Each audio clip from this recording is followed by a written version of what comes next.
আল্লাহ নবী সাল্লাল্লাহু আলাইহি ওয়াসাল্লাম হাদিসের মধ্যে বলেন, দুনিয়াতে যতদিন পর্যন্ত একজন মুমিন ইমানদার থাকবে ততদিন পর্যন্ত আল্লাহ তাআলা কিয়ামত দিবে না। সুবহানাল্লাহ। এই সুন্দর পৃথিবী, এই সুন্দর আসমান, এই সুন্দর জমিন, এই আকাশ, আসমান, সমুদ্র সব কিছু থাকবে ততক্ষণ, ইমানদার থাকবে দুনিয়াতে যতক্ষণ। তার মানে আল্লাহ নবী বলেন, পৃথিবীতে একজন ইমানদার যদি থাকে, একজন আল্লাহওয়ালা যদি থাকে, একজন আল্লাহ ডাকনেওয়ালা ব্যক্তি যদি দুনিয়াতে থাকে, তাহলে আল্লাহ তাআলা অতক্ষণ পর্যন্ত কিয়ামত দিবে না, পৃথিবী ধ্বংস করবে না। তার মানে একজন ইমানদার, একজন মুমিন, একজন নেককার, একজন আল্লাহ বলনেওয়ালা ব্যক্তি এই আসমানের চেয়েও দামি, এই জমিনের চেয়েও দামি, এই সাত আসমান সাত জমিন পৃথিবীর এই সৌন্দর্য যত কিছু আছে সব কিছু থেকে দামি একজন মুমিন বান্দা।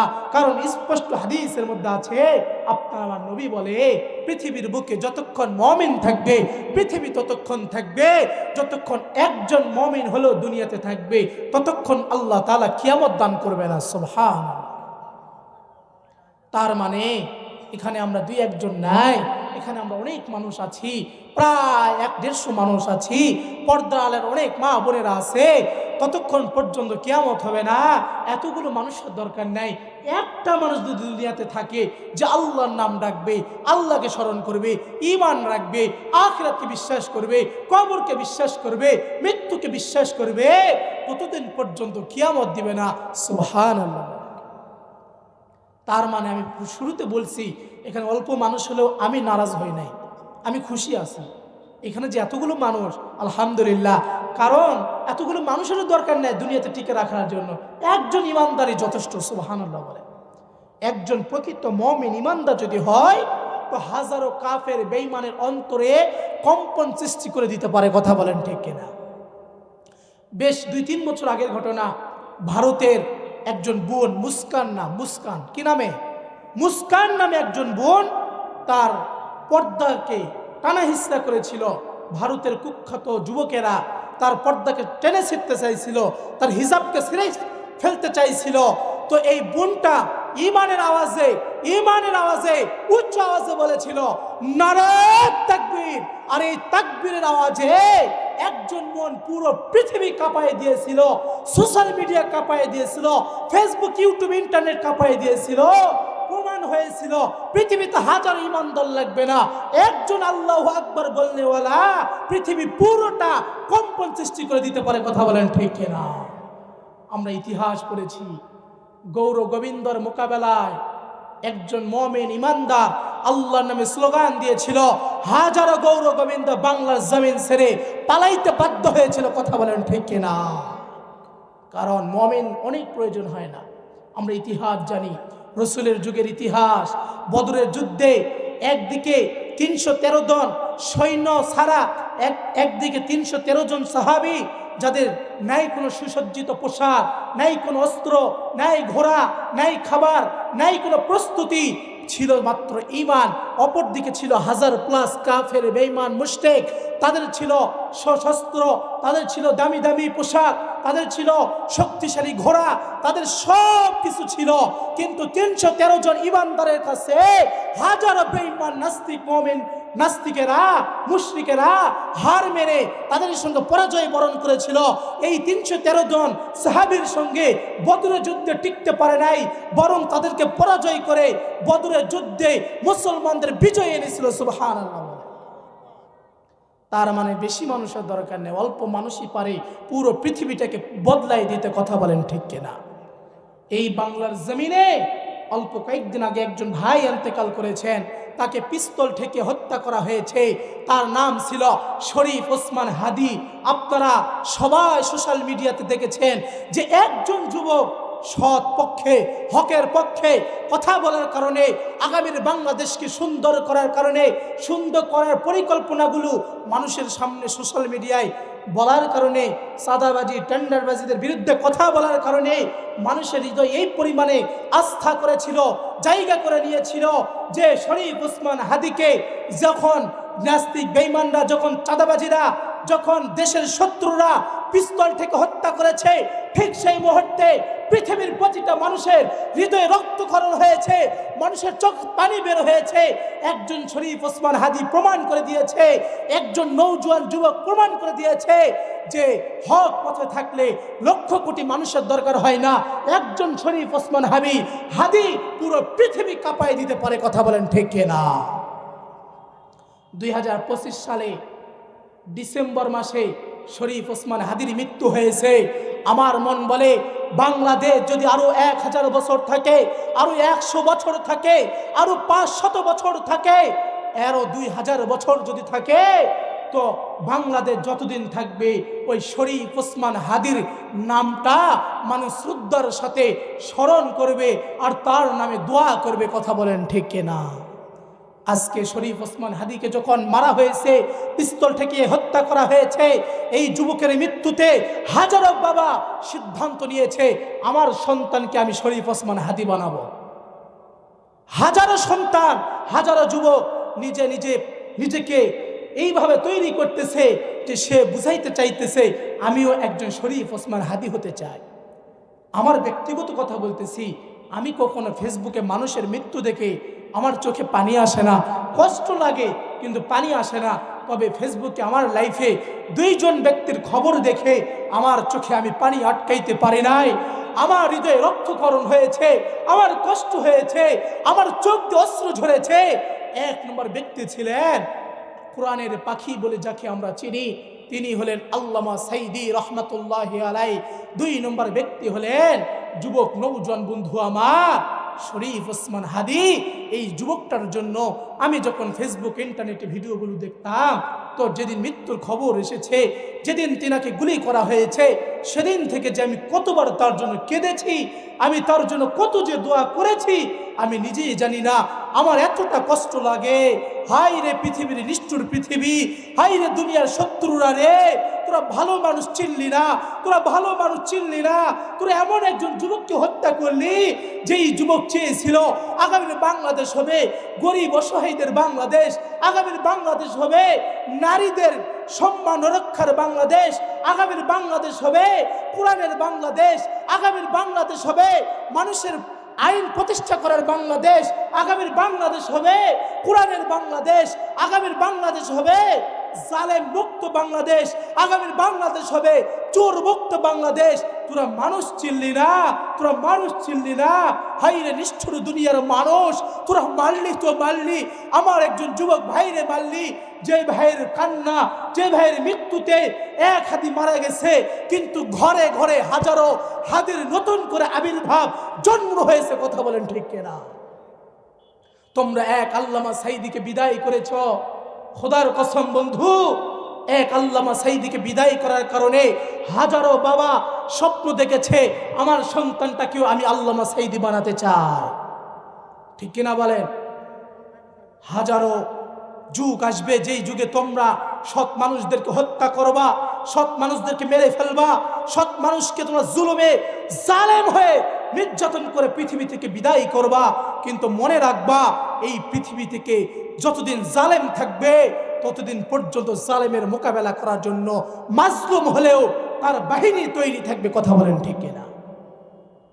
আমি নিজেকে প্রস্তুত করেছি, আমারও যদি জীবন দিতে হয়, আমারও যদি রক্ত ঝরাইতে হয়, আমাকে যদি ফাঁসির মঞ্চে দাঁড়াইতে হয়, আমারও যদি সাজা খেতে হয়, আমাকে যদি জেলে খাটতে হয়, তবুও নিজেকে প্রস্তুত করেছি আমি জালেমের বিরুদ্ধে কথা বলবো।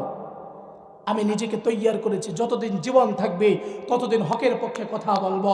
এই জীবনের মূল্য আছে, যেই জুলুম হকের পক্ষে থাকে বাতিলের বিরুদ্ধে কথা বলে, ওই জীবনের মূল্য নাই যে জীবন বাতিলের সামনে মাথা লুইয়ে দেয়। কথা বলেন ঠিক কিনা? কারণ স্বপ্ন দেখেছি শহীদি স্বপ্ন, স্বপ্ন দেখেছি শহীদি স্বপ্ন, বুকে বড় তামান্না নিয়ে জন্মগ্রহণ করেছি। শহীদ হতে চাই, শহীদ হয়ে আল্লাহর সঙ্গে দেখা করতে চাই। ঘরের ভিতরে কাতরাইতে কাতরাইতে অসহায়ের মতো মৃত্যুবরণ করার চেয়ে রাজপথে রক্ত ঝরিয়ে মৃত্যুবরণ করা বাঘের পরিচয়। কথা বলেন ঠিক কিনা? প্রিয় ভাইয়েরা আমার কথাটা কি মনে কষ্ট পাচ্ছেন? আমার কথা কি রাজনৈতিক কথা হচ্ছে? খোদার কসম বন্ধু, আমি কোনো রাজনৈতিক প্রেক্ষাপট নিয়ে আমি কথা বলতেছি না। কারণ আমি রাজনীতি কেনই কথা বলবো, আমি তো আগামীতে আপনাদের মহাদেবপুর 3 আসনের আমি তো সংসদ সদস্য প্রার্থী নয়। আমি কি সংসদ সদস্য প্রার্থী? আমি কি মেম্বার প্রার্থী? আমি কি চেয়ারম্যান প্রার্থী? তাহলে কেন আমি রাজনীতি কথা বলবো? আমি তো বলবো কোরআনের কথা, আমি তো বলবো হকের কথা, আমি তো বলবো আল্লাহর বিধানের কথা। যদি আমার কথা বিএনপির বিরুদ্ধে যায়, আমি বিএনপির বিরুদ্ধে যাব। আমার কথা আওয়ামী লীগের বিরুদ্ধে যায়, আমি আওয়ামী লীগের বিরুদ্ধে যাব। আমার কথা জামাতের বিরুদ্ধে যায়, আমিও জামাতের বিরুদ্ধে যাব। আমার কথা যদি ইসলামী আন্দোলনের বিরুদ্ধে যায়, আমি ইসলামের বাহিরে যাব, ইসলামী আন্দোলনের বাহিরে যাব। কিন্তু তাদের সাথে বাতিলের সামনে মাথা লুইয়ে তো কথা বলতে রাজি নই। কথা বলেন ঠিক কিনা? আমি যদি বলি নামাজ পড়তে হবে, জামাত ইসলামী ব্যক্তি যদি বলে নামাজ পড়তে হবে না, আমি স্পষ্ট ঘোষণা দিব জামাত একটা বাতিল দল। এটা তো রাজনীতি নয় ভাই। আমি আপনাদেরকে বুঝাইতেছি, আমি আপনাদেরকে বলতেছি, আমি আপনাদের ঈমানগুলো তাজা করতেছি। কারণ নেতাকে খুশি করতে গিয়ে রবকে নারাজ করা যাবে না। স্বয়ং বাবা মাকে খুশি করতে গিয়েও তো আল্লাহর সঙ্গে নারাজি করা যাবে না। কারণ যেই বাবা আপনাকে কোরআন পড়তে বাধা দেয়, যেই বাবা আপনাকে নামাজ পড়তে বাধা দেয়, ইসলামে আছে এই বাবা মায়ের কথা শোনা জায়েজ। কোথাকার নেতা 4 পয়সার মূল্য নেয় যার, সে আবার কিভাবে আপনার ঈমান নিয়ে খেলতে পারে? আমরা মুসলমান বীরের জাতি, আমরা হলাম আল্লাহর বান্দা।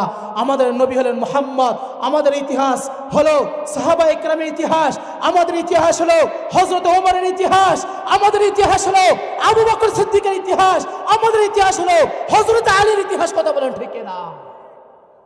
মা বোনেরা যারা পর্দার আড়ালে আমার বয়ান শুনতেছেন, আমার কথা শুনতেছেন, মা আপনার ইতিহাস হলো আম্মা জান আয়েশা সিদ্দিকা রাদিয়াল্লাহু তাআলা আনহার ইতিহাস।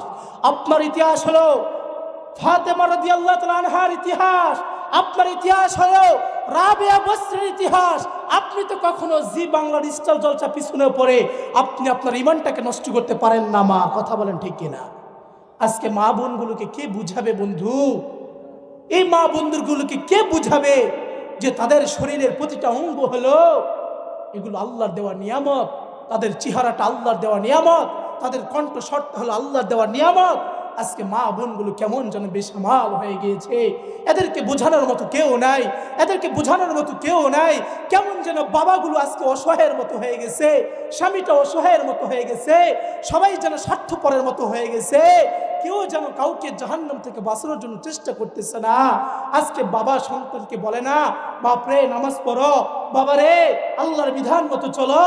কেমন যেন বাবাগুলো মেয়েকে বলে না, মারে তুমি পর্দা করো, তুমি তোমার স্বামীর কথা মতো চলো, তুমি তোমার আল্লাহকে রাজি করো।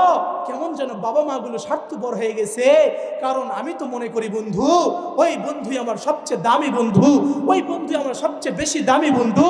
যেই বন্ধু আমাকে আল্লাহ চিনায়, যে বন্ধু আমাকে কোরআন চিনায়, যে বন্ধু আমাকে আসমানের মালিককে চিনায়, ওটা আমার বন্ধু নয়। যে বন্ধু আমাকে সিনেমা হলে নিয়ে যায়, যে বন্ধু আমাকে কোরআনের থেকে দূরে সরে নিয়ে যায়, যে বন্ধু আমাকে অশ্লীলতা দেখায়, মোবাইলে বেহায়া দেখায়, মোবাইলে অশ্লীল সিনেমা দেখায়, এটা তো আমার বন্ধু নয়। আমার প্রিয় বন্ধু তো হলো সেটা যেটা আমাকে কোরআন চিনায়, যে আমাকে আল্লাহ চিনায়, যে আমাকে রসুল চিনায়, যে আমাকে মসজিদমুখী করে, যে আমাকে মসজিদে নিয়ে যায়। কারণ এটাই আমার প্রকৃত বন্ধু।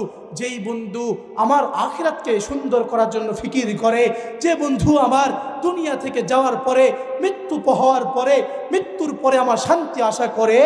কারণ পৃথিবীতে যতই আপন কেউ হোক না কেন, আপনি মারা গেলে আপনার কবরে কেউ যাবে না, কেউ যাবে না বন্ধু, কেউ যাবে না। আপনার প্রিয়তমা স্ত্রী আপনার কবরে যাবে না, আপনার সন্তান আপনার কবরে যাবে না, আপনার নেতা আপনার কবরে যাবে না, এমনকি আপনার কলিজার টুকরা সন্তানটাও আপনার কবরে যাবে না। অথচ যে স্ত্রী আপনাকে এত ভালোবাসে, এত ভালোবাসে, এত ভালোবাসে, এই সব ভালোবাসা হলো ধোঁকা, ধোঁকা, ধোঁকা। মৃত্যুবরণ করলে সবাই আপনাকে ভুলে যাবে, সবাই ভুলে যাবে, কেউ আপনাকে মনে রাখবে না, কেউ মনে রাখবে না। খোদার কসম বন্ধু, আপনার আমার যখন মৃত্যু হবে, মৃত্যুর পর সর্বপ্রথম যে মানুষগুলো আপনাকে দুনিয়া থেকে সরিয়ে কবরে নিয়ে যাবে, সেই মানুষগুলো হলো আপনার আমার সবচেয়ে বেশি আপন মানুষ। খোদার কসম, আপনার মৃত্যু হওয়ার পর কেউ আপনাকে কবরে নিয়ে যাওয়া থেকে দূরে থাকবে না। আপনার সন্তানটা চিৎকার করে বলবে, এ কে কোথায় আসো রে, আমার বাবাটা মারা গেছে, তাড়াতাড়ি লাশটাকে দাফন করার চিন্তা করো, তাড়াতাড়ি লাশটাকে দাফন করো। কেউ বলবে না আমি আমার বাবারে অনেক ভালোবাসি, আমার বাবারে আর 2টা দিন দুনিয়াতে রাখো। আপনি মারা গেলে খোদার কসম আপনাকে আপনার লাশটা ধোয়াতে গিয়ে অনেকে ভয় পাবে। যেই স্ত্রী আপনাকে এত বেশি ভালোবাসতো, যে স্ত্রী একদিন জড়ায় না ধরলে আর তার ঘুম আসতো না, সেই স্ত্রীটা পর্যন্ত ডাক দিয়ে বলবে তাড়াতাড়ি লাশ বের করো, বের করো, বের করো, বের করো। কারণ এই বাড়িতে আমার ছোট্ট নাতি আছে, আমার ছোট্ট সন্তান আছে, তারা তো ভয় পাবে। দুনিয়ার মানুষ যদি ডাক দিয়ে বলে মারে আপনি তো বহুদিন ইনার সঙ্গে সংসার করেছেন, একসঙ্গে থেকেছেন, আর মাত্র 2-4-5টা ঘন্টার পর সকাল হবে, সকালবেলা তাকে বাড়ি থেকে বের করব। কিন্তু ওই পানির প্রিয় স্ত্রীটা বলবে কি জানেন, আরে তোমরা কি বোকা হয়ে গেছো, তোমরা কি বোকা হয়ে গেছো, জানো না এই আমার ছোট্ট সন্তান আছে, আমার ছোট্ট নাতি আছে, আর আমি বা কিভাবে থাকবো। কারণ মরা মানুষ তো ভয়ঙ্কর মানুষ, মরা মানুষের কাছে তো থাকা যায় না, থাকা যায় না। কথা বলে ঠিক? কিসের জন্য পৃথিবী সাজাইলা বন্ধু, কিসের মোহে পড়ে আল্লাহকে ভুলে গেলা, কার প্রেমে পড়ে তুমি পৃথিবীকে ভুলে গেলা, তুমি কার প্রেমে পড়ে কবরকে ভুলে গেলা। আল্লাহ তো বারবার ডাক দিয়ে বলে, এ দুনিয়াবাসী তোমরা জানো মৃত্যু একদিন হবে, জানো কবরে একদিন আসতে হবে, তোমরা জানো সুম্মা ইলাইনা তুরজাউন।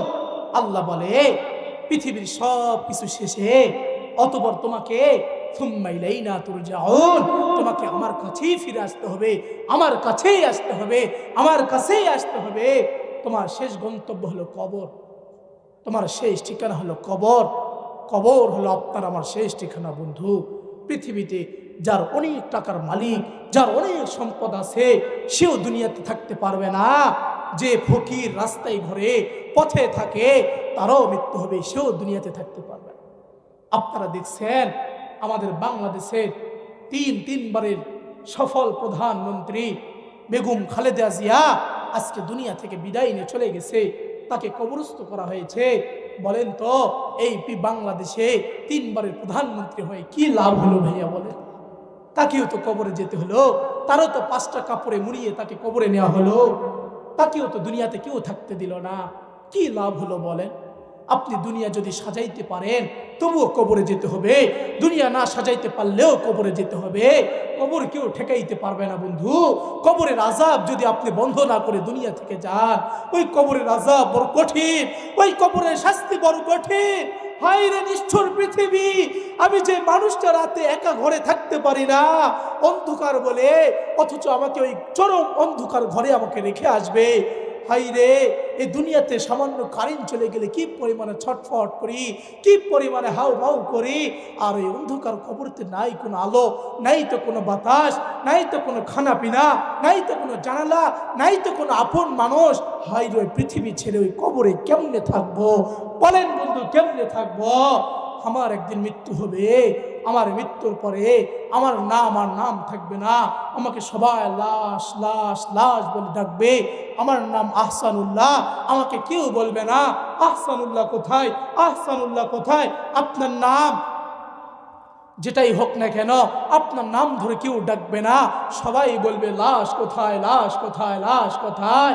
দুনিয়ার মৃত্যুটা বাস্তবতা এতটাই বাস্তব যে বন্ধু, যদি আপনার জানাজার টাইম হয় সকাল 10টায়, আপনার জানাজার টাইম হয় বাদ জোহর, আর যদি দেখে আকাশে মেঘ, বৃষ্টি আসার মতো ভাব, আকাশে মেঘ জমেছে, তাহলে সবাই বলবে কি জানেন, যেহেতু বেলা 1টায় জানাজার কথা আছে, বেলা 1:30টায় জানাজার কথা আছে, যেহেতু আকাশ খারাপ, তাহলে এখন বাজে 11টা, জানাজাটা করে ফেলি। কারণ পানি আসলে তো, বৃষ্টি আসলে তো লাশ রাখা সমস্যা, লাশ কোথায় রাখবো, কবর তো ডুবে যাবে, কবরে তো পানি ঢুকে যাবে, কিভাবে জানাজা করব? তার মানে আপনার কবরে রাখতে আর দেরি করবে না। আপনার মরণ হয়েছে, জানাজার টাইম বেলা 11টা, বেলা 1টা, বেলা 2টা, কিন্তু যেহেতু আকাশ খারাপ সেহেতু আপনাকে আর 2টা পর্যন্ত অপেক্ষা করবে না, বরং আকাশ খারাপ দেখে সকাল 10টায় জানাজাটা সম্পন্ন করবে। কেমন যেন মানুষ বুঝাইতে চায় যে মানুষটা মারা গেছে, এই মানুষটাকে যত দ্রুত কবরে রাখা যাবে তত দ্রুতই আমরা শান্তি পেয়ে যাব। যত দ্রুত লাশকে দুনিয়া থেকে কবরে নামানো যাবে তত দ্রুতই আমরা শান্তি পেয়ে যাব। এটা তো একটা ঝামেলা, এটা তো একটা ঝামেলা। অথচ বন্ধু, যুবক, ও পর্দালের মা, বৃদ্ধ বাবা, আপনি তো এই দুনিয়ার জন্যই এত কিছু করতেছেন। বলেন কোন দুনিয়ার পেছনে আপনি সময় নষ্ট করতেছেন? যেই দুনিয়া আপনাকে থাকতে দিবে না, যেই দুনিয়াতে আপনাকে থাকতে দিবে না, দুনিয়া লাথি মেরে পাঠিয়ে দিবে, যা বেটা যা, এই দুনিয়াতে থাকতে পারবি না, চিরকাল কেউ থাকতে পারে না, চিরকাল কেউ থাকতে পারে না। কবর এমন এক বাস্তবতা, মৃত্যু এমন এক বাস্তবতা, মৃত্যু যে হবে এর মধ্যে কোনো সন্দেহ নাই, কোনো সন্দেহ নাই। হয়তো আজকে নয়তো কালকে। এই জন্যই তো কবি ডাক দিয়ে বলে, মৌত জিস দিন আ গই, মৃত্যু যেদিন এসে যাবে, মুর্দা কি হালত কিয়া হুই, তো এই মৃত ব্যক্তিটার হালতটা কি হবে? রুহে তন সে উড় গই, দুনিয়া কি দৌলত কিয়া হুই। কবি বলতেছে, যখন এই দেহ থেকে রূহটা চলে যাবে, তখন এই মুর্দার হালত, তখন এই দুনিয়ার দৌলত, তখন এই দুনিয়ার সম্পদ, তখন এই দুনিয়ার শক্তি, তখন এই ক্ষমতা, এগুলোর কি হবে? এগুলোর কি হবে? এগুলোর বাস্তবতা কি হবে? এগুলোর মালিক কি হবে? খোদার কসম বন্ধু, আমার একজন পরিচিত মানুষ দুনিয়া থেকে মারা গেছে, কবরে যাবে, মৃত্যু হয়েছে। মৃত ব্যক্তির জানাজা দেয় নাই, বরং জানাজা দেওয়ার আগে 3 ভাই আগে তার বাবার নিয়ে ভাগাভাগি করতে গিয়ে মারামারি লাগছে, সবাই গন্ডগোল লাগছে, সবার মধ্যে একটা ঝামেলা সৃষ্টি হয়েছে। তারা বলতেছে, যতক্ষণ পর্যন্ত ঝামেলা দূর হবে না, যতক্ষণ পর্যন্ত সম্পদ ভাগ সম্পন্ন না হবে, ততক্ষণ পর্যন্ত বাবার জানাজা কেউ দিতে পারবে না। আহ, কি বাস্তবতা! হায় হায় হায়, কোন দুনিয়া, কোন দুনিয়া এটা বলেন? এই দুনিয়া তো আমার সব কেড়ে নিয়েছে। এই দুনিয়া আমার আল্লাহ আমাকে ভুলাই দিয়েছে, এই দুনিয়া আমার আখিরাত ভুলাই দিয়েছে, এই দুনিয়া আমার কবর ভুলাই দিয়েছে, এই দুনিয়া কোরআন ভুলিয়ে দিয়েছে, এই দুনিয়া আমার সব ভুলিয়ে দিয়েছে। হায় নিষ্ঠুর পৃথিবী, হায় নিষ্ঠুর দুনিয়ার মানুষ। যেই সন্তানের জন্য বাবা খায় না, সন্তানকে ভালো খাওয়াবে, যেই বাবা ভালো পোশাক পরে না, সন্তানকে পরাবে, যেই বাবা স্যান্ডেলটা সিরা স্যান্ডেল নিয়ে চলে, বারবার একটা জুতা সেলাই করে, একটা জুতায় 10 বার সেলাই করছে, এরপর নতুন জুতা কিনে না। বাবা রে, তুমি কেন নতুন জুতা কিনে না? বলে, তোমার না সপ্তাহ শেষ হলে তোমার খাতা লাগবে, তোমার কলম লাগবে, তোমার মাসে মাসে তোমার মেসে টাকা পাঠাইতে হবে। যেই মূর্খ বাবাটা নিজে সিগনেচার করতে পারে না, নিজের নামটা নিজে লিখতে পারে না, ওই মূর্খ বাবাটা আপনাকে একজন আলেম বানিয়েছে, ওই মূর্খ বাবাটা আপনাকে ম্যাজিস্ট্রেট বানিয়েছে, ওই মূর্খ বাবাটা আপনাকে দুনিয়া চিনাইছে, ওই মূর্খ বাবাটা আপনাকে একজন ডক্টর বানিয়েছে। ও যুবক, ও বন্ধু, আজকে তুমি সেই বাবাকে অপমান করো, তাই না? আজকে তুমি সেই মার সঙ্গে নাফরমানি করো, তাই না? তোমার মধ্যে কি কিঞ্চিত বিবেক নাই? তোমার মধ্যে কি সামান্য বিবেক নাই? তুমি কি বুঝতে চাও না তোমাকে দুনিয়ায় কে নিয়ে এসেছে? যেই মা নিজে খায় না, সন্তানকে খাওয়াবে দেখে সংসারে অশান্তি, সংসারে শান্তি নাই, স্বামী তাকে ঠিক মতো দেখতে পারে না, তবুও সন্তানের দিকে তাকাইয়া, সন্তানের মুখটা দেখিয়া ওই কষ্টের সংসারটাও মা ছেড়ে যায় না। ওই যুবক বয়সে মা চাইলে আপনাকে ফেলাইয়া রেখে আরেকটা জায়গায় গিয়ে বিয়ে বসতে পারত।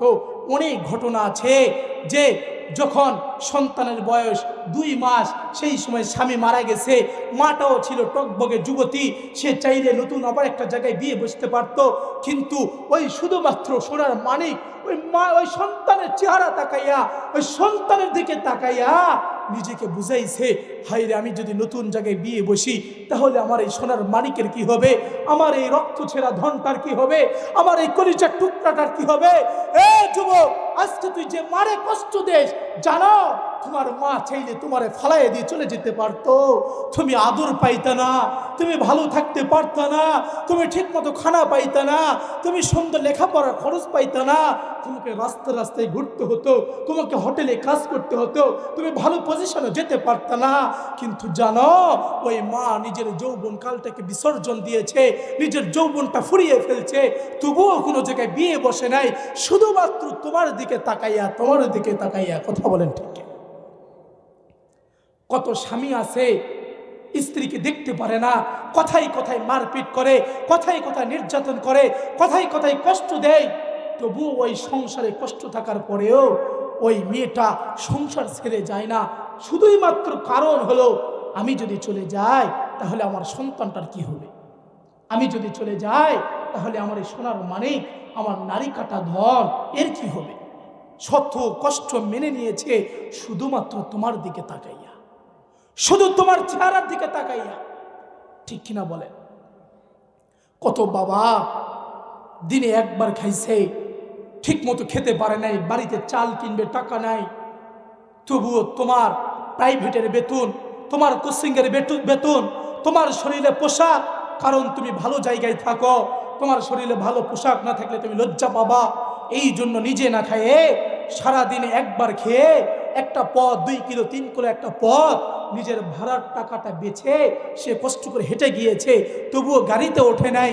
তার উদ্দেশ্য একটাই, যদি 10 টাকা থাকে আমি আমার বাবুকে দিতে পারবো, আমি আমার সন্তানকে দিতে পারবো। কথা বলেন ঠিক কিনা? বাস্তব না বাস্তব? আপনারা যারা বাবা আছেন বন্ধু বলেন, আমি বাস্তব বলছি না বাস্তব? কি পরিমাণে বাস্তবতা। আজকে ওই নাফরমান সন্তান বিয়ে করার পরে, নতুন স্ত্রী পাওয়ার পরে, সুন্দর নারী পাওয়ার পরে ওই বৃদ্ধ মাকে ভুলে গেছে, ওই বৃদ্ধ বাবাকে ভুলে গেছে। এই নাফরমান সন্তান, মনে রাখিস না নাফরমান, আজকে তুই যে বাবারে ভুলে গেছিস, একদিন তুইও বাবা হবি, একদিন তোরও সন্তান হবে। আজকে তুই যে বাবারে বাড়ি থেকে ঘর থেকে বের করছ, ওই সন্তান তোরে বাড়ি ঘর থেকে বের করিয়া তোরে খোলাই ফেলে আসবে। কথা বলেন ঠিক কিনা? কয়দিন পূর্বে আমি গাইবান্ধা গোবিন্দগঞ্জে একটি বৃদ্ধাশ্রমে গিয়েছিলাম। সেখানে গিয়ে দেখে অনেক বৃদ্ধ, অনেক বৃদ্ধা আমাদেরকে দেখে তাদের চোখে পানি আর আটকাইতে পারে নাই। খোদার কসম, আমিও দেখে তাদের চোখের পানিটা আমি আটকাইতে পারি না। হাইরে কি পরিমাণে বাস্তবতা এটা! আমি অনেক দিন বৃদ্ধাশ্রমের গল্প শুনেছি, বাস্তবতা কখনো দেখি নাই। এই জন্য গিয়েছিলাম বাস্তবতাটা দেখার জন্য। এই যাওয়ার পরে সুন্দর সুন্দর মাগুলো দেখতে খুব সুন্দর মনে হচ্ছিল। এই মা যুবক বয়সে এতটাই সুন্দর ছিল যে যে কোনো পুরুষ তাকে দেখলে আকৃষ্ট হয়ে যেত, যে কোনো পুরুষ তাকে দেখলেই পছন্দ করত। সেই মা আজকে বৃদ্ধ হয়েছে, কিন্তু তার এই যেই সন্তানকে 9 মাস 10 মাস পেটে ধারণ করছে, অথচ পেটের স্থানটা ছিল খুবই সামান্য, খুবই ছোট। ওই মা আপনাকে ওই পেটে ধারণ করছে। আজকে 2 তলা 3 তলা ফ্ল্যাট থাকার পরেও, 4 5টা 10টা রুম থাকার পরেও ওই একটি মার জায়গা ওই বাড়িতে হয় নাই। হে নাফরমান সন্তান, হে নাফরমান সন্তান, আমার কথা যদি তো কান পর্যন্ত যায়, মনে রাখবি বেয়াদব, মনে রাখবি, যদি দুনিয়াতে তুই সুখী হতে পারস তো বাবা মার দোয়া ছাড়া হতে পারবি না। দুনিয়াতে যদি তুই বড় হতে চাস তো বাবা মার দোয়া ছাড়া হতে পারবি না। দুনিয়াতে যদি তুই ধনী হতে চাস বাবা মার দোয়া ছাড়া হতে পারবি না। বাবা মার বদদোয়া, আল্লাহর নবী বলে 3 শ্রেণী ব্যক্তির দোয়া আর আরশ আজিমের মালিকের মাঝে কোনো পর্দা থাকে না। 1 নম্বর ব্যক্তি হলো বাবা আর মা। যে বাবা আর মা আল্লাহর কাছে যখন দোয়া করে, এই দোয়াটা এভাবে কবুল হয়ে যায় যে দোয়ার মাঝখানে আর আল্লাহর মাঝখানে কোনো পর্দা থাকে না। দোয়া করতে দেরি হয়, এই দোয়া আরশ আজিমের মালিকের কাছে কবুল হতে দেরি হয় না। সুবহান। আজকে এই বাবাকে কষ্ট দাও, আজকে মাকে কষ্ট দাও, তোমার পায়ে হাত রেখে বলি, তোমার হাত জোর করে বলি, যদি বলো বন্ধু তোমার জড়ায়ে ধরতে, আমি জড়ায়ে ধরতে রাজি আছি, তোমার জন্য আমার চোখের পানি ফেলাইতে আমি রাজি আছি। ফিরে আয় বন্ধু, ফিরে আয়। ওই বাবাকে কষ্ট দিস না, ওই মাকে কষ্ট দিস না, ওই বাবা মাকে কষ্ট দিস না। আল্লাহ পাক কোরআনের মধ্যে বলে, ওয়াকাদা রাব্বুকা আল্লা তা'বুদু, আল্লাহ বলে বান্দা, ও বান্দা তুই বাবা মার খেদমত করবি। এটা কি পরিমাণ দামি জানো? পৃথিবীর বুকে সর্বপ্রথম ইবাদত করবি আমার, এরপরে আমি দায়িত্ব দিলাম তুই খেদমত করবি তোর বাবা মার। সুবহান। এই জন্য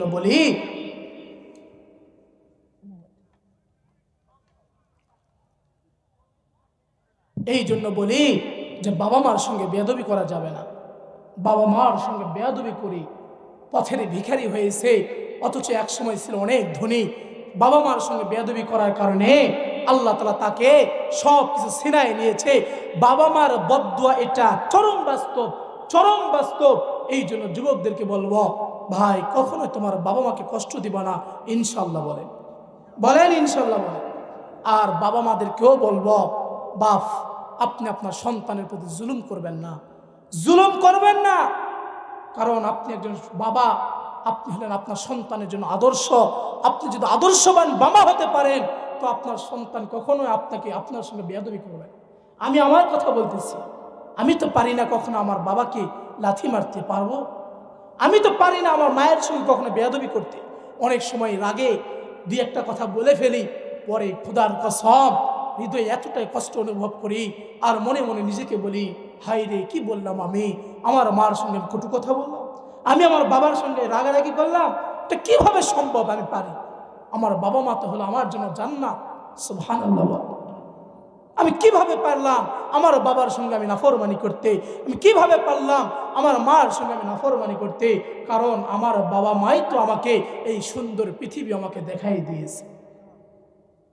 পর্দা আলের মা বোনদেরকে বলবো, মা আপনি কখনো আপনার শাশুড়ির সঙ্গে বেয়াদবি করবেন না, খারাপ আচরণ করবেন না। কারণ মা জানেন আপনি একজন স্বামী পেয়েছেন, স্বামীর মা হলো আপনার শাশুড়ি। ঠিক আপনার ভাইও একটা বিয়ে করবে, তো এই নববধূ বউ যেটা আসবে, যেটা হবে আপনার ভাবি, ওই ভাবিটাও একটা শাশুড়ি পাবে, সেটা হলো আপনার মা। ঠিক কিনা বলেন? আপনি যে মা, যে স্বামীর মাকে শাশুড়ি হিসাবে পেয়েছেন, আপনার ভাই যখন বিবাহ করবে আপনার ভাই একটা বউ নিয়ে আসবে, ওই বউ একজন শাশুড়ি পাবে, সেই শাশুড়িটা হচ্ছে আপনার মা। আপনি যদি শাশুড়ির সঙ্গে বেয়াদবি করেন, আপনি যদি আপনার শাশুড়িকে কষ্ট দেন, তাহলে আপনিও লিখে রাখেন বন্ধু, লিখে রাখেন মা, লিখে রাখেন বোন, আপনার মায়ের সঙ্গেও আপনার ভাবি বেয়াদবি করবে, আপনার মায়ের সঙ্গেও আপনার ভাবি আপনার মাকে কষ্ট দিবে, আপনার মাকে ভাট দিবে না। এই জন্য সাবধান, এখানে যেমন ব্যবহার করবেন আপনার মা তেমন ব্যবহার পাবে। আজকে মাগুলো দোষায় স্ত্রীদেরকে, স্ত্রীগুলো দোষায় শাশুড়িকে, কিন্তু আমরা তো খুঁজে পাই না দোষটা আসলে কার। খুঁজে পাওয়া যায়? খুঁজে পাই না তো আসলে দোষ কার, বউয়ের না মায়ের? বউয়ের দোষ না মায়ের দোষ? খুঁজে পাই না। এই জন্য মাদেরকে বলবো, মা আপনি আদর্শবান মা হন। স্ত্রীদেরকেও বলবো, স্ত্রী আপনি আদর্শবান স্ত্রী হবেন। মাকেও বলবেন, আপনি আমার বউকে, স্ত্রীকে, আমার স্ত্রীকে আপনি মেয়ের মতো করে দেখবেন। তাহলে আপনার যে মেয়ে অন্য বাড়ির নববধূ হয়েছে, অন্য বাড়ির স্ত্রী হয়েছে, তাহলে ওনার শাশুড়িও তিনাকে মেয়ে হিসাবেই দেখবে। আপনি যদি অন্য চোখে দেখেন, মা লিখে রাখেন, আপনার যে মেয়ে আছে ওই মেয়েও বেশি একটা শান্তি পাবে। আজকে মাগুলো চায় জামাইগুলো যেন নিজের মতো হয়। আমার প্রতিটা মা চায় তার মেয়ের জামাই, মানে তিনারও জামাইটা যেন কি হয়, তার নিজের মতো হয়, মানে তার মেয়ে যা বলবে জামাই যেন তাই শোনে। প্রত্যেকটা মা চায় তার মেয়ের জামাই মেয়ের কথা মতো চলুক। আবার প্রতিটা শাশুড়ি চায়, প্রতিটা শাশুড়ি চায় যেন তার ছেলে তার বউয়ের কথা মতো নয়, তার মায়ের কথা মতো চলে। আরে ভাই, আপনি যেটাকে বিয়ে দিয়েছেন, আপনার মেয়েকে যার সঙ্গে বিয়ে দিয়েছেন, সেটা হলো আপনার জামাই, আপনার মেয়ের জামাই। আমরা এলাকা ভাষায় জামাই বলি, তাই না? জামাই। তো আপনি যেমন একটা জামাই পাইছেন, তো আপনার মেয়েকে বিয়ে দেওয়ার পর সেও একটা জামাই পাইছে। তো আপনার মেয়েকে বিয়ে দিয়ে যেমন জামাই পাইছেন, আপনার ছেলের সঙ্গে যে মেয়েকে বিয়ে দিয়েছে সেও একটা জামাই চাইছে। এখন দুইজন যদি দুইটা চায়, তাহলে কি কখনো হিসাব মিলবে? বলেন তো, 4 আর 4 কত হয়? 4 আর 4 8। এখন 8 টাকা যদি 10 জনকে ভাগ করে দেওয়া হয়, অবশ্যই এটা ভাগ 8 টাকা দিয়ে ভালো করেই করতে হবে। কিন্তু মাঝখানে 2 জনকে বাদ দিলে 8 টাকাকে 10 জনকে ভাগ করে দেওয়া যাবে? কখনোই সম্ভব নয়। এখন আপনি 8 টাকার মধ্যে একাই 5 টাকা নিতেছেন, তাহলে আর বাকিগুলো কি নিবে বলেন? তো ঠিক আপনি চাচ্ছেন আপনার মেয়েটার জামাইটা যেন আপনার মেয়ের মতো চলে, আবার এদিকে চাচ্ছেন আপনার ছেলেটা যেন আপনার মতো হয়ে চলে। তো আপনার জামাইও চাইলেও তার মেয়ের মতো চলুক। তো ঠিক তো আপনার মতো যে মা আছে, ওই মাও তো চায় তার জামাইটা তার মতো হয়ে চলুক। ঠিক কিনা বলেন? এই জন্য আমরা সবাই নাই বিচার করব, আসল বিচার করব। আসল বিচার যদি করতে না পারি, তাহলে আমাদের সংসারে শান্তি আসবে? কোশ্চিন কালেও শান্তি পাব আজকে অধিকাংশ যুবক, অধিকাংশ পুরুষেরা, অধিকাংশ স্বামীরা স্ত্রী আর মায়ের মধ্যে ঝামেলা নিয়ে কোটি টাকা থাকার পরে শান্তিতে নেই। ঠিক কিনা বলেন? আজকে অশান্তি একটাই কারণ, ছেলের বউ। ছেলের বউ নিয়ে অশান্তি। এটার বাস্তবতা হলো আপনি আগে নিজে ভালো হন, এরপরে অন্যকে ভালো হতে বলেন, তাহলে না আপনি সুখের জায়গা পাবেন। কথা বলেন ঠিক কিনা? তাহলে যে কথাগুলো আমি বলতেছিলাম, রাগ করতেছেন? রাগ করতেছেন? খারাপ লাগতেছে? আমি সমাজের বাস্তবতাগুলো বলতেছি, যেইগুলো হয়। এই জন্য মাদেরকে বলবো, মা সবসময় নিজের শাশুড়িটাকে মায়ের মতো সম্মান করেন। মাদেরকেও বলবো, মা সব সময় আপনার স্ত্রী বউটাকে, আপনার ছেলের বউকে, স্ত্রীকে সবসময় নিজের মেয়ের মতো মনে করবেন। তাহলে মেয়ে মনে করলে মায়ের মর্যাদা পাবেন। আর স্ত্রীরা যদি শাশুড়িকে মায়ের সম্মান দেয়, তাহলে আপনিও মেয়ের সম্মান পাবেন, মেয়ের ভালোবাসা পাবেন। যদি আমরা সবাই আন্তরিক হয়ে যায়, তাহলে আমাদের সংসারগুলোকে, দাম্পত্য জীবনগুলোকে সুখময় করে দিবেন তিনি কে? বলেন তিনি কে? আল্লাহ আমাদের সবাইকে কবুল করুন।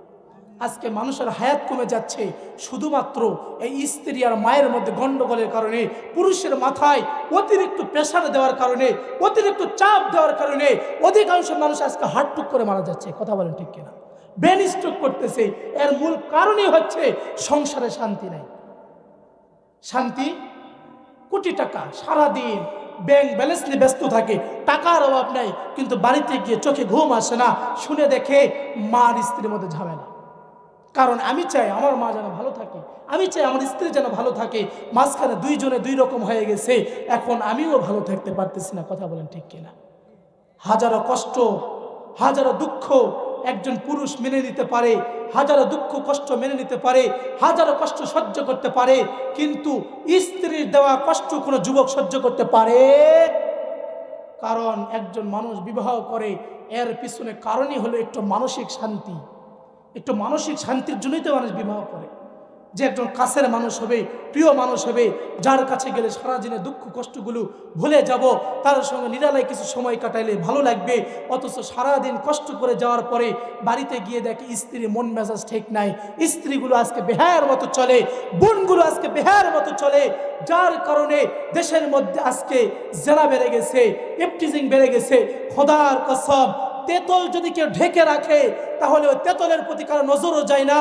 তেতল ফাঁক করে রাখলে, খুলে রাখলে মানুষ দেখবে, মুখে পানি আসবে, এটাই স্বাভাবিক। এই জন্য নারীদেরকে বলবো, বোনদেরকে বলবো, স্ত্রীদেরকে বলবো, মাদেরকে বলবো, আপনারা আপনাদেরকে ঢেকে রাখেন, পর্দা করেন, নিজেকে আবৃত রাখেন। তাহলে আপনারা কখনো র্যাপ হবেন না, আপনারা কখনো ইফটিজিংয়ের শিকার হবেন না, আপনাদের দ্বারা কখনো জেরা হবে না। আজকে আপনারা নিজেদেরকে বেহার মতো খুলে দিয়েছেন, নিজে চলতেছেন, মানুষদেরকে দেখাইতেছেন আর বুঝাইতেছেন আমি এক এলাকার বড় সুন্দরী রমণী, দেখো আমাকে, আর জাহান্নাম কামাই করো। খোদার কসম মা, যদি তুমি ইফটিজিংয়ের শিকার হও, এই দোষ হলো তোমার। যদি তুমি র্যাপ হও, এই দোষ হলো তোমার। কারণ কোনো মানুষ তেতল না দেখলে মুখে পানি আনতে পারে না, কোনো যুবক ওই নারীর চেহারা না দেখলে ইফটিজিং করতে পারে না। কথা বলেন ঠিক কিনা? নারে তাকবীর। প্রধান বক্তার আগমন, প্রধান বক্তার আগমন, সভাপতি সাহেবের আগমন, এলাকাবাসীর পক্ষ হতে নারে তাকবীর। মাশাআল্লাহ। শীতের দিন হিসাবে আজকে তুলনামূলক অন্যান্য দিনের তুলনায় শীত কম। কি বলেন? শীত যদি গতকালের মতো হতো তাহলে বুঝতেন। আজকের মাহফিলের যিনি সভাপতি, আমার অত্যন্ত মহাব্বতের বড় ভাই, আপনাদের সকলেরই পরিচিত মুখ, যিনি সারাক্ষণ আপনার আমার মতো মানুষের সেবা করে যাচ্ছেন, তার কাছে আমি কখনোই যাই নাই। গত কয়েকদিন আগে গেছিলাম, গিয়ে দেখি বাহ, অনেক মানুষ সিরিয়াল দিয়ে বসে আছে, উদ্দেশ্য একটু সেবা নেবে। তো তিনি সেবা দিয়ে যাচ্ছেন। আল্লাহ তাআলা যেন প্রিয় ভাইকে দ্বীন ও ইসলামের জন্য আমিত্ব কবুল করে, সকলে পড়ি আমিন। শুধু ওই সেবা দিচ্ছেন তা নয়, এলাকার মসজিদ, মাদ্রাসা, গরিব অসহায়দের প্রতি তিনার যে আবেগ, তিনার যে ভালোবাসা, এটা অতুলনীয়। সামনে বসে আছে প্রশংসা করব তা নয়, তিনার মন মানসিকতা অনেক ভালো। তিনার বাসায় আমরা মাহফিলে গেছিলাম, হুজুর প্রধান বক্তা ছিলেন মহাদেবপুরে। এই সিজনে প্রথম মেহমানদারি করাইছেন বড় ভাই, সুবহানাল্লাহ বলেন। কি খাবেন, কয়টা খাবেন? তো আল্লাহ যেমন ধন দিয়েছে তিনি তেমন একটা মনও দিয়েছে। চেহারাটা মাশাআল্লাহ, এখানে যে আমরা আছি আমাদের তো অনেক বেশি সুন্দর। আল্লাহ যেন প্রিয় ভাইকে আমৃত্য দিনের পথে থাকার তৌফিক দান করে। মৃত্যুর পরও এমন সম্মানের স্থানে সভাপতি যেমন বানাইছেন, সম্মান দিয়েছেন, এইরকম স্থানে যেন কবুল করেন। সকলে পড়ে আমিন। আরো যারা পড়েন আমিন। তিনার বাবা আছেন বৃদ্ধ মানুষ, তিনার জন্য দোয়া করবেন। তিনার পরিবারটাকে যেন আল্লাহ পাক সবসময় ভালো রাখেন। আজকের মাহফিলের প্রধান বক্তা আমি আগেই বলছি, কণ্ঠ শুনলে আপনারা এই কষ্ট ভুলে যাবেন। আল্লাহ যেন কবুল করে। সকলে পড়ে আমিন। আমি আপনাদের এলাকারই মানুষ, আমার থানা মহাদেবপুর থানা। আমি ছোট মানুষ, গুনাহগার মানুষ। যা কিছু বললাম খোদার কসম বানাওয়াট একটা কথাও বলিনি, বাস্তবতা কোরআন হাদিসের সঙ্গে মিলাইয়া বলার চেষ্টা করছি। আপনারা রাগ করছেন? মায়েদেরকে মনে একটু বেশি হয়ে গেছে, মারা মনে রাগ করছে। মা আপনাদেরকে যে কথাটা বুঝাইছি, যদি আপনার ফ্যামিলিতে আপনি সুখী হতে পারেন, স্বামী স্ত্রী এই দাম্পত্য জীবনটা যদি শান্তি হয়, পৃথিবীতে খাইলেও আপত্তি নাই, না খাইলেও আপত্তি নাই। কথা বলেন ঠিক কিনা? কারণ মানুষ কয়টাই খায়, দিনে একটাবার খাইলেও চলা যায়। কিন্তু যদি ফ্যামিলিতে শান্তি না থাকে, মানুষ শান্তিতে থাকতে পারে? পকেটে অনেক টাকা, মাথায় অনেক পেরেশান, ওই টাকা থেকেও লাভ নাই। হোটেল থেকে ঘুরে আসতে মন চাবে, খেতে মন চাবে না। কথা বলেন ঠিক কিনা? কিন্তু শান্তি পাওয়া যাবে একমাত্র কোরআন সুন্নাহকে অনুসরণ করলে। শান্তি পাওয়ার মাধ্যম হচ্ছে কোরআন সুন্নাহ। আল্লাহ চায় বান্দা যেন শান্তিতে থাকে। এই জন্য আল্লাহ পাক অনেক অপশন দিয়েছে। যদি অনেকে বলে আমরা তো অবিবাহিত মানুষ, অনেকে বলে বিয়ে করো না, ভালো আছে, বিয়ে করলে শান্তি পাবো না। তার মানে ও বেচারা শান্তিতে, যদি অশান্তি থাকে বিয়ের মধ্যে, আল্লাহ পাক কেমন কোনো বিধান নাজিল করেন নাই যে বিধানের মধ্যে অশান্তি আছে। বিয়ের মধ্যে শান্তি আছে বিদায় আল্লাহ পাক বিয়েকে হালাল করেছে। একটা নয়, চারটা বিয়ে পর্যন্ত হালাল। সুবহানাল্লাহ।